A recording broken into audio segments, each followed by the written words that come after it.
చౌతురది Shaheen. Latest updates కోసం ఎల్లప్పుడూ చూస్తూనే ఉండండి 37 న్యూస్.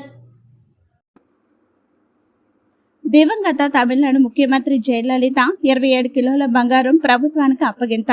బెంగళూరు కోర్టు కీలక తీర్పు. తమిళనాడు దివంగత ముఖ్యమంత్రి జయలలిత అటు రాజకీయాల్లోనూ ఇటు సినిమాలో తనదైన ముద్ర వేసింది. తమిళనాడు ముఖ్యమంత్రిగా పనిచేసిన ఈమెకు లెక్కకు మించి ఆస్తులున్నాయనే విషయం అందరికీ తెలిసిందే. ఆమె మరణించిన సమయంలో ఎన్నో ఆస్తుల వివరాలు, బ్యాంక్ బ్యాలెన్స్ గురించి చర్చకు వచ్చింది.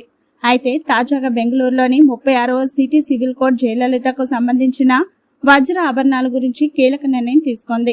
జయలలితకు చెందిన 27 కిలోల బంగారం వజ్ర ఆభరణాలను ఈ ఏడాది మార్చి 6-7 తేదీల్లో రాష్ట్ర హోంశాఖ కార్యదర్శికి అప్పగిస్తామని బెంగళూరులోని 36వ సిటీ సివిల్ కోర్టు సోమవారం ప్రకటించింది.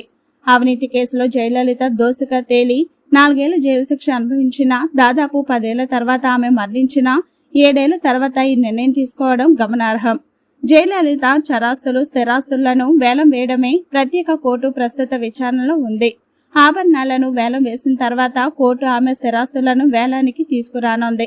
20 కిలోల నగలను అమ్మడం లేదా వేలం వేయడం ద్వారా జరిమానా వసూలు చేయనుండగా 7 కిలోల ఆమె తల్లి నుండి వారసత్వంగా వచ్చినవిగా భావించి మినహాయింపు ఇస్తారు. జయలలితకు ఖాతా ఉన్న కాన్ఫిన్ హోమ్స్ లిమిటెడ్ సోమవారం బెంగళూరులోని ప్రత్యేక కోర్టుకు దాదాపు 60 లక్షల రూపాయలను అందజేసింది.